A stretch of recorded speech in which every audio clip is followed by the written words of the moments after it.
is a pretty significant sprain. A lot worse than I thought after the game. I had no idea. We put him back in. He finished after he got retaped, and I just thought he'd be okay. I didn't think about it until basically after the game. Mike told me, hey, it's pretty bad, and it is. It was, he had almost a softball on that thing, and it's black and blue. I'd be very surprised if we have him. That's where it is right now. I'd be very surprised if we have him.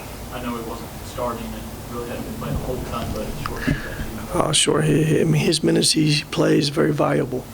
Again, I don't worry about who starts and who finishes. Those 10, 15 minutes or 20 based on foul trouble, based on how he's playing, is very valuable.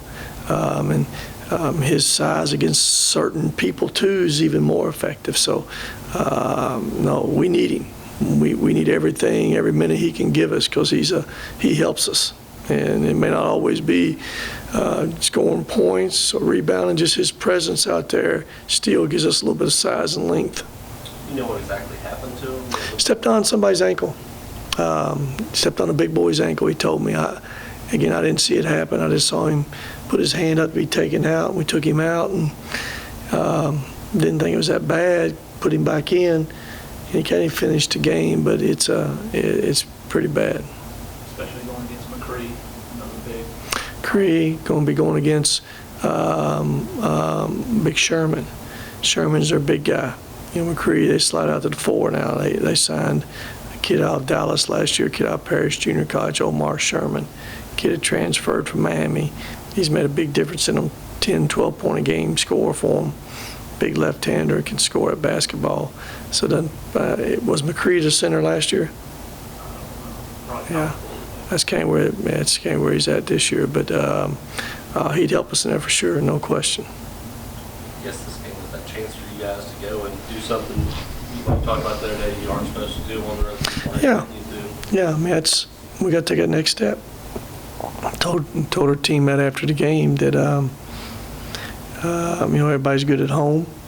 Those 2 wins we just had Thursday and Saturday was games that we supposed to have won. We were favored in both of them. Well, it's time for us to, go do something special, go do something that we're not supposed to do, go somewhere and win where we're not favored to win at. That'll be that next game at Louisiana Tech. So, we know Louisiana Tech's a really good team, playing really well.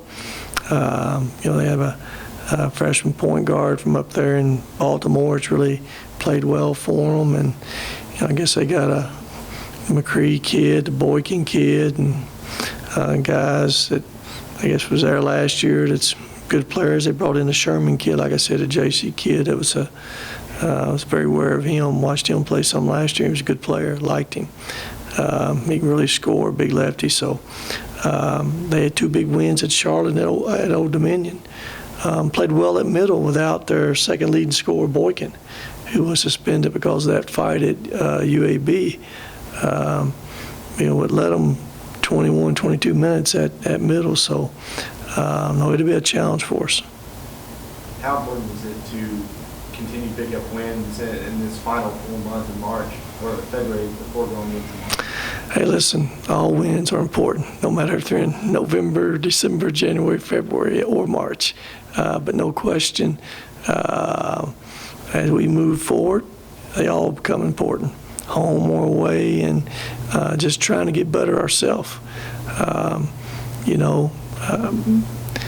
It's very obvious. Most teams do, but we've been an obvious team that plays better at home than we have on the road. And again, we got to find a way to go on that road and be better than we've been consistently, and try to find a way to get a win against a good team. And Louisiana Tech's a really quality team. They're tied for 3rd in the league. A couple of people right now. That's where they're at. They can look back and they got a bad home loss on their record.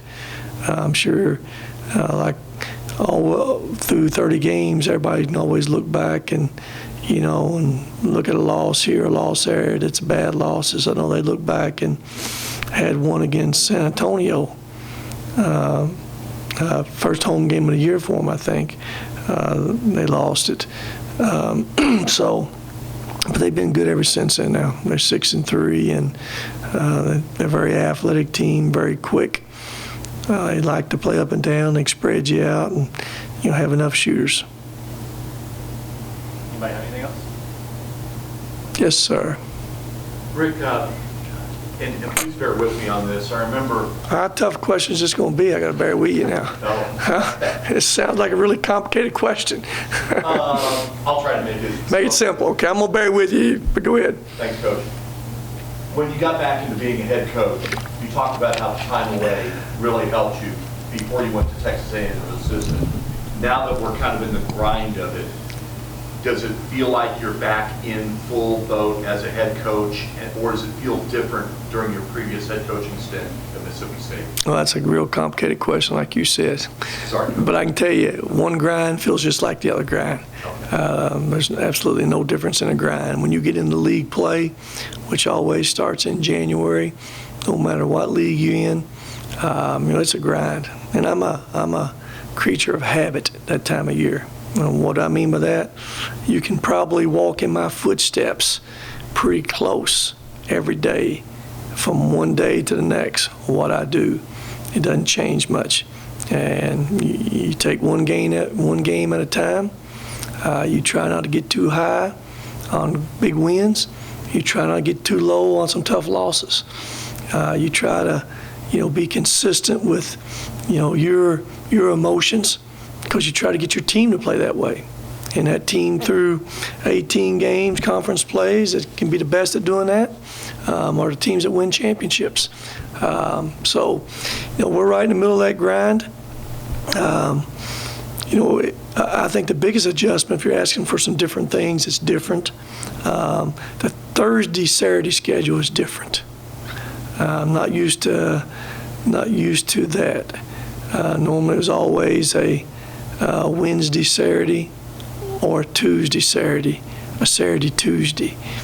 A Thursday, Saturdays, it's a different kind of scheduling. There's not a lot of preparation on that Friday, in particular when you got to go travel then. Based on how you're traveling too. Are we busing somewhere? Are we going to charter somewhere? But it's just not much time for that Saturday prep at all. So that is a huge difference. And coaching your team and preparing your team, there's adjustment with that. Again, basically I've been on a schedule for 26 years, Wednesday, Saturday. You got Monday. Monday was always a kill day. Tuesday, preparation day, play Wednesday. Thursday was come out, very light day preparation. You had Friday then. You always had those 2 days in between those games. So it is different. It's different. We learn a little bit how we travel some. You bust a little bit more than normal. Are we better practicing here or going up there practicing the night before games? That's kind of a little bit different because you're on that bus rides a little bit, and we've kind of trended to going up and practicing some of these places the night before, which we've never done. Always practice here, and you go up and shoot around, get ready for the next one. So there's been some adjustments with that, but nothing no one else that doesn't have to do.